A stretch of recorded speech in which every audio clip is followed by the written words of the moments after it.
दोस्तों, उज्जैन का काल भैरव मंदिर मध्य प्रदेश की राजधानी भोपाल से 1 से 90 किलोमीटर दूर उज्जैन का काल भैरव मंदिर काफी प्रसिद्ध है। इसमें कहा जाता है कि दर्शन के लिए लंबी लाइनें लगी रहती हैं। भक्तों के हाथ में छोटी सी डलिया जिसमें लाल, सफेद और शराब की बोतलें रहती हैं। जो भक्त माथा टेक कर बाहर आ रहे हैं उनके हाथ में भी शराब की बोतलें रहती हैं। आखिर काल भैरव को क्यों चढ़ाई जाती है शराब, क्या है इसके पीछे की कहानी, आइए जानते हैं। सुबह सुबह का वक्त है, कहते हैं धीरे धीरे भक्तों की भीड़ बढ़ रही है। कई अंग्रेजी शराब खरीद रहा है, कोई देसी। यहाँ 150 रुपए से लेकर 20,000 रुपए तक की शराब मिलती है। जिसकी जैसी हैसियत है वो उतनी महंगी शराब चढ़ाता है। कई लोग तो 4-5 बोतल शराब खरीद कर चढ़ाते हैं। जो लोग जय महाकाल जय काल भैरव के नारे लगा रहे होते हैं, चांदी के छत के नीचे सोने का वर्क चढ़े काल भैरव की स्वयं भू मूर्ति है, सिर पर सिंधिया राजघराने की लाल पगड़ी। कहते हैं किसी भी वक्त को दर्शन के लिए 5 सेकंड से ज्यादा वहां ठहरने नहीं दिया जाता है, क्योंकि वहां पे काफी लोगों की भीड़ लगी रहती है। लोग हाथ जोड़ते हैं, सेवादार को शराब की बोतल देते हैं और आगे बढ़ जाते हैं। सेवादार धारदार चाकू से बोतल के ढक्कन खोलता है और 1-2 घूंट चांदी के एक प्याले में उड़ेल देता है। कई सारे भक्त चाहते हैं कि उनकी बोतल से ज्यादा शराब ली जाए, परंतु ऐसा संभव नहीं हो पाता क्योंकि भक्त बहुत ज्यादा होते हैं। जब प्याला शराब से भर जाता है तो पुजारी उसे काल भैरव के मुंह के पास लगाते हैं। कुछ देर बाद प्याला खाली हो जाता है। इसके बाद सेवादार फिर से प्याले में एक एक घूंट कर शराब डालने लगते हैं। यह क्रम लगातार दिन भर चलता रहता है। सुबह सुबह काल भैरव की आरती शुरू हो जाती है। जोर जोर से ढोल और डमरू बजने लगते हैं। भैरव के सामने जलेबियां रखी रहती हैं। पुजारी उन्हें हल्दी, कुमकुम और चंदन लगाते हैं। इसके बाद बाबा को आभूषण चढ़ाते हैं। फिर शराब पिलाई जाती है। करीब आधे घंटे तक बाबा की आरती होती है।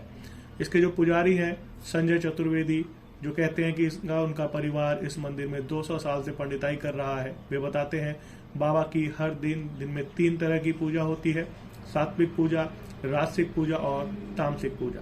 सात्विक पूजा में फल, फूल, चंदन, कुमकुम और हल्दी चढ़ती है। राजसिक में आभूषण चढ़ते हैं और तामसिक में शराब चढ़ाई जाती है। ये शराब ही बाबा का प्रसाद है। कई श्रद्धालु शराब की बोतल साथ लेकर लौट जाते हैं, तो कई श्रद्धालु मंदिर के बाहर बैठे अघोरियों को बोतल दे देते हैं। सुबह 9 बजे आरती के बाद जब 11 बजे का समय होता है तो दुकान की जो शराब की दुकानें हैं उन पर काफी भीड़ लग जाती है और लोग एक एक करके वहां से प्रसाद के रूप में शराब खरीदते हैं। आखिर बाबा को शराब का भोग क्यों लगता है? पुजारी संजय चतुर्वेदी बताते हैं कि गुवाहाटी में कामाख्या देवी के बाद यह भारत की दूसरा तंत्र पीठ है। काल भैरव को शिव का रुद्र रूप माना जाता है। ये महाकाल के सेनापति के तौर पर विराजमान है। काल भैरव तामसिक प्रवृत्ति के देवता माने जाते हैं, इसलिए उन्हें मदिरा यानी शराब का भोग लगाया जाता है। शास्त्रों में इसका जिक्र भी है। पहले तो बलि भी चढ़ाई जाती थी, बाद में बलि बंद कर दी गई, लेकिन शराब का भोग लगना बंद नहीं हुआ। राज्य सरकार ने यहाँ अंग्रेजी और देसी शराब की दुकानें खोली हैं। हर दिन करीब 3,000 बोतल शराब का भोग लगता है। कब से यहाँ शराब चढ़ाई जा रही है, सवाल था पुजारी जी से।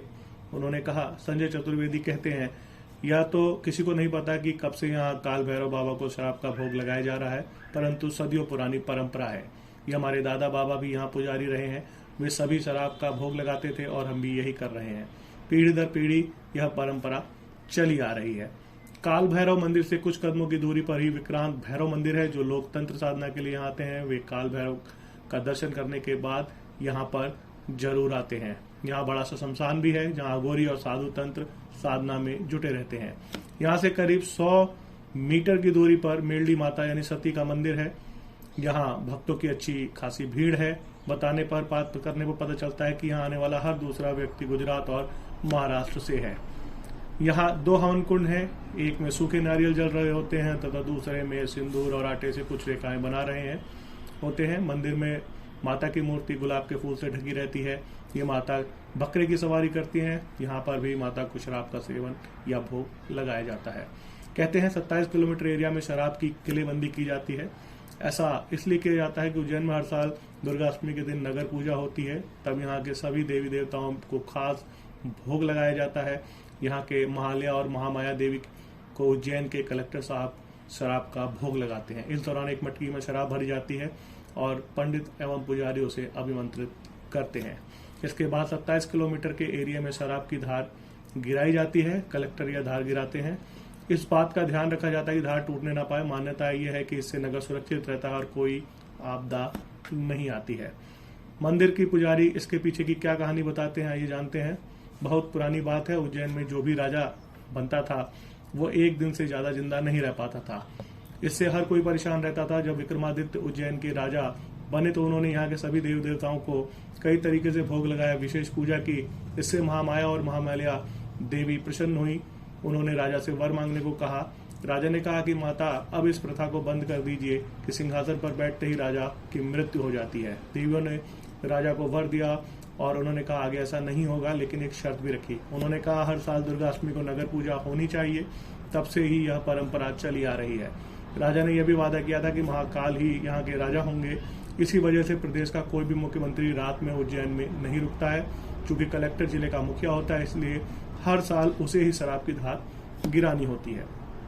सरकार की ओर से भी मिलता है 299 रुपए का बजट। कहते हैं कि शराब का भोग पूजा प्रसाद के लिए सरकार की ओर से 299 रुपए का सालाना बजट मिलता है।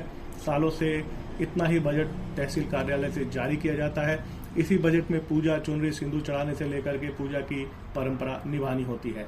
इसके बाद का खर्च यहाँ के सरकारी कर्मचारी अपनी एक दिन की सैलरी दान दे करके उठाते हैं। दोस्तों, ये सारी जो न्यूज़ है वो केवल एक धार्मिक मान्यताओं पर आधारित है और यहाँ पर एक हम नोट देना चाहेंगे कि शराब पीना स्वास्थ्य के लिए हानिकारक है और हमारी मंशा किसी भी तरह से शराब पीने को बढ़ावा देने की नहीं है। जय महाकाल, जय काल भैरव।